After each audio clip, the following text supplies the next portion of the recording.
Hello, Sam Mosher here with the first part of my 2018 favorites week. The first video I'm bringing to you this week is my top 20 films of 2018. This is going to be a casual video. I have my script rolling by here off camera. I'm here in my home bedroom if you can't tell, so it's going to be casual, it's going to be fun. I'm going to celebrate the great movies I saw this year. I saw plenty of great movies this year. I saw 54 to be exact, not all great. Many of those thanks to MoviePass. Any film between the month of March or August were largely paid for by my MoviePass subscription, which I loved, rest in peace. But nonetheless, even after it was over, I was still seeing all the great movies that came out this year. So, with all that being said, scrolling, there's my hand, by now are the 54th through 21st films I saw this year, the ones that unfortunately didn't make the list. Anything between 21 to 36 were good, I enjoyed, were really good, but unfortunately, somewhere on that scale, not quite good enough to make my top 20 list.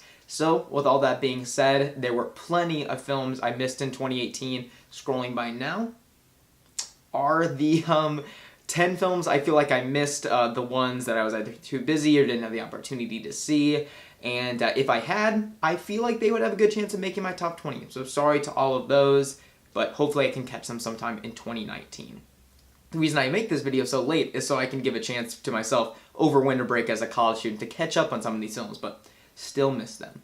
Now, with the rigmarole out of the way, let's get started with my top 20 films of 2018. In the number 20 slot is the 6th entry in the 20-plus year franchise that just won't die. Yes, I'm talking about Mission Impossible Fallout, the best Mission Impossible film yet. Tom Cruise continues to flirt with death in this franchise, this time injuring his right leg during filming, but that rooftop chase as well as the bathroom brawl and the helicopter set pieces were totally worth it. This movie's smart, constantly thrilling, expertly uses its cast in the bicep cocking Henry Cavill specifically, and has some nice payoff for fans of the franchise. Definitely one of the best of this past summer. At number 19 is the Coen brothers' newest film, The Ballad of Buster Scruggs. It's an anthology of 6 Western stories that expertly nails the Coen brothers' signature mix of dark humor and drama. It's a film about the inevitability of death and the ambition of man, and with how good the cinematography, acting, and script is, the Coen brothers are basically just showing off at this point. Go see it on Netflix if you haven't. Next up is First Man, and I'll admit I was predetermined to love this movie. Damien Chazelle is one of my favorite directors behind Whiplash and La La Land. Ryan Gosling's one of the best actors working today, and it did not disappoint. Justin Hurwitz's score, the dazzling cinematography, and the acting, for which Gosling and Claire Foy both deserve huge shout-outs, make just an engrossing watch. This movie also proves that, hey, maybe Lance Armstrong was kind of a vanilla boring guy, but I can't hold that against the movie. And number 17 is a forgotten gem from the first quarter of 2018, Thoroughbreds. This is a very dark comedy about 2 teenagers who decide to hatch a plan to murder one of their stepfathers. It's not a fun movie, especially not as much as the trailers make it look like, but Olivia Cooke and Anya Taylor-Joy are 2 dynamite leads. We also get a fun performance from the gone too soon Anton Yelchin. Plus, the sound design of this movie can be outright unsettling at times. Don't sleep with this one. Too bad you can't see it in theaters anymore, but if you can find it, rent it somewhere, definitely do so. Now, if you finish Thoroughbreds and you're thinking, wow, that was a little bit unsettling, why don't you solve that with this year's warmest documentary, Won't You Be My Neighbor, my number 16 pick. It follows the career of the wholesome children's show host Fred Rogers, and it's just a pure joy to watch. It's heartwarming, and just like a good movie should, it'll make you laugh, it'll make you cry, and it's like getting a hug from a movie. Why not watch it? But the only film to one-up Mr. Rogers in terms of warmth and pure joy this year is Paddington 2, my number 15 pick. Yes, everyone's favorite British bear, sorry, Christopher Robin, returned to the big screen this year, and is even more charming than the original. Hugh Grant puts in a devilish performance as the costumed actor Phoenix Buchanan. I don't know if I said that right. He's my movie villain of the year. It's fantastic. I don't mean that as a joke. Stick around for the end credit scene if you don't believe me. But all in all, this movie just has a lot of heart, good-natured humor, and some unnecessary but amazing filmmaking flexes like its pop-up book sequence. Next, at number 14, is my first heist movie on this list, American Animals. Directed by Bart Layton, this is a really special movie. It's based on a true story of 4 college students who stole rare books from their school's special collections. It's mostly a dramatization of that story, which has a magnetic performance from Evan Peters, which you may know from X-Men or American Horror Story, but it also weaves in interviews with the real people who did the heist. It balances humor and drama so well, and you shouldn't miss it. The fact that 2018's most tortured company, MoviePass, actually produced this movie makes it even more special. Another movie that mixes drama and humor well is Spike Lee's BlacKkKlansman at number 13. Based on the true story, this film follows a black cop played by John David Washington, who, with the help of his white partner, played by Hollywood's most underrated actor, Adam Driver, infiltrate a chapter of the KKK. Oh, my sister's outside the door. Let me try that again. Both actors give great performances. The satire of the KKK is great, and the film definitely has something to say about today's presidency. I think the movie's a little bit too on the nose sometimes with that, but overall, it's effective, and I'm glad Spike Lee chose to go down the route he did with this movie. Next up is a personal favorite, the biggest surprise of last year in my book, Game Night. I mean, damn, the marketing for this movie was so bad, but this ended up being my favorite studio comedy of 2018. This movie is hilarious top to bottom. The cast all show up, especially Rachel McAdams and Jason Bateman. They are hysterical together. The bullet removal scene and the scene when Rachel is singing Third Eye Blind with the loaded gun in her hand in the bar is hysterical. I've seen this movie 4 times and it's still just as funny as the first. Just some great... My sister's still outside my room. Say hi. Hello. This is my sister. If you hear any noise during the video, it's her. Alright, thank you. I'm glad you're swimming well. What are you doing? A video. For fun. Best films of 2018. And it's still just as funny as the first time. Suggest some. I should do this. You should do this. You'd be great. Yeah. Love you. Love you too. I'll be quiet now. You don't need to be quiet. Just don't yell right outside the door. I love you. Tell me. It's their fault. No, it's not. I'll yell at them. Quietly. Where was I? Just some great dark humor. Also, shout out to the unnecessary cinematic flexes, especially when the establishing shots and those parking lots look like board game pieces. Incredible stuff. Love the movie. And number 11 is another charming film from 2018, Wes Anderson's Isle of Dogs. I'm not even a Wes Anderson fanboy, but this movie was totally for me. The star-studded voice cast, incredible stop-motion animation, the score by Alexandre Desplat, I hope I said that right, the heartwarming story of friendship, and that signature oddball Anderson humor all make for a great watch. Alright, we are entering my top 10, and at number 10 is easily one of the most overlooked films of 2018. It certainly didn't help that it released right amidst the Infinity War hype right there in May, but the film I am talking about is Tully, from director Jason Reitman, who made Juno, and starring Charlize Theron, who delivers a performance even more stunning than we're used to from her. Tully is a film about motherhood and finding yourself as an adult.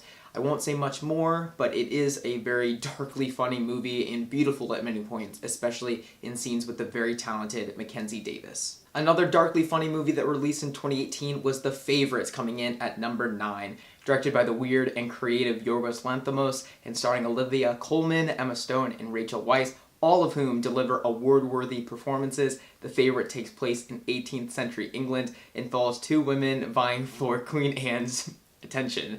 This movie's hilarious and visually striking, and it will remind you why the saying, all's fair in love and war, isn't always advice you want to follow.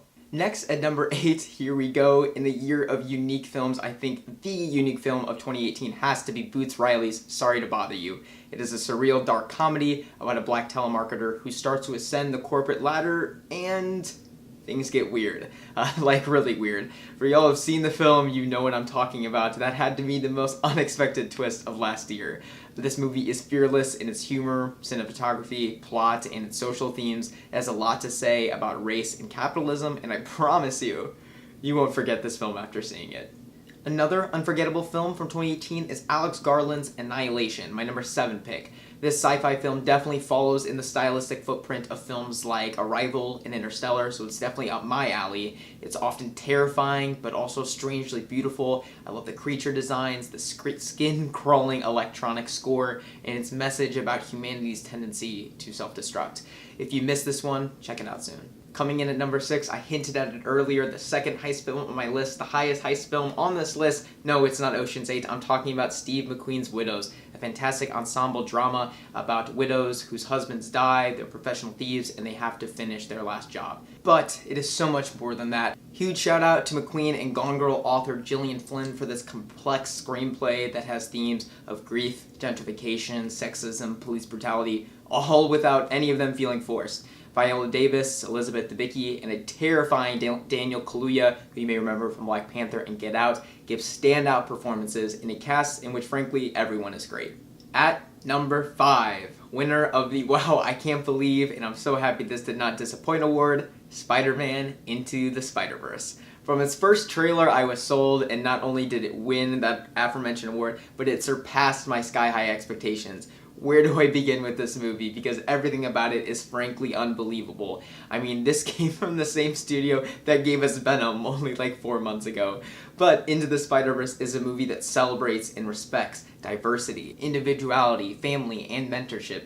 It's hilarious, every joke lands, it looks like a comic book come to life, and it does so much justice to Miles Morales and the rest of the Spider-Verse crew. Everyone in the cast blew me away with their voice work, and it just has so much heart. It's my favorite comic book movie ever made, and if that doesn't say it, I don't know what else does. Please, see this movie. Next up is another film that didn't disappoint in 2018. It's a film that broke me at many points, but I wouldn't expect anything less from Bo Burnham's directorial debut. Yes, I'm talking about 8th Grade. This is an extremely effective look at social anxiety and self-acceptance. It's hard to watch at many points because of how well Bo nails these topics, as well as just the general awkwardness of middle school, but it is so good. And it's all possible because of Elsie Fisher's lead performance. She is funny, endearing, and so gosh darn likable. She nails that middle school age so well. You can't help but root for her the whole time. I can't wait to see what Bo does next. At number 3 is Roma, Alfonso Cuarón's latest film and a passion project of his. Not only did he direct, but he wrote, produced, edited, and did the cinematography. Talk about showing off, but it was all worth it because this movie is perfect. It's so full of love and patience and passionate attention to detail. It's an engrossing film, one about family, class, and the power of the human spirit. Yalitza Martinez gives an incredible debut performance. This woman has never acted in another movie before. And the technical aspects of Roma, from its sound design to the way its cinematography wraps you in its settings, are all masterful. Go watch Roma. Alright, we're getting close, folks. At number 2 is a film that rightfully had a lot of buzz this year, Hereditary. Directed by Ari Aster, this horror film is truly unforgettable for good reasons and bad, but obviously being at number 2, mostly for good. This horror film is a work of art, plain and simple. Everything about this movie is unsettling, from the imagery to Colin Stetson's score to the dread-inducing performance from Toni Collette and Alex Wolff. I mean, this guy was from the Naked Brothers band. Everything is a creep fest from start to finish, but it is so entirely original. It doesn't resort to jump scares, it takes its time, and it constantly subverts your expectations, but it's worth the wait to see that ending. Just thinking about it, but so good. So good. And finally, at number 1, You Were Never Really Here, a film that did not leave my brain ever since I saw it in April. It's an art house thriller directed by Lynn Ramsey. It is about a troubled hired gun who is tasked with rescuing a senator's abducted daughter. It's a short film, only 90 minutes, but those 90 minutes are damn sure effective. The cinematography and Johnny Greenwood's score work together to make an almost surreal, dreamlike film-going experience, one that frequently reminded me of one of my favorite TV shows, The Leftovers from HBO. And this feeling is intentional because it's a movie about depression, loneliness, and the psychological scars of abuse. It's a heavy film, but it's a very good one. And Joaquin Phoenix portrays this darkness with such commitment, as we expect from him. I absolutely lost him in the role, just like I lost myself in the movie. It's on Amazon Prime. I hope you love it as much as I do. And that is it, the top 20 films of 2018 according to me, Sam Mosher. Thank you all so much for watching. If you liked the video, like it, share it with your family, but more importantly, share the films that you like from this list or the films from your own list with your family, friends, complete strangers. That's what this is all about, sharing the best movies and art from 2018. This, like I said, has been part 1 of 2018 Favorites Week. Tomorrow is TV shows, then singles, then albums. Can't wait for you to see the rest of those. You can find me on Twitter at Sam Scott Mosher. If you like my film opinions, you can find me on a podcast called Kids in College. Comes out every Monday. It's conversational. I host it with my best friend Jacob Douglas, and we often review movies. And if you like our movie content, maybe expect more in the future. So with that, thank you so much for watching. I love you. See you tomorrow.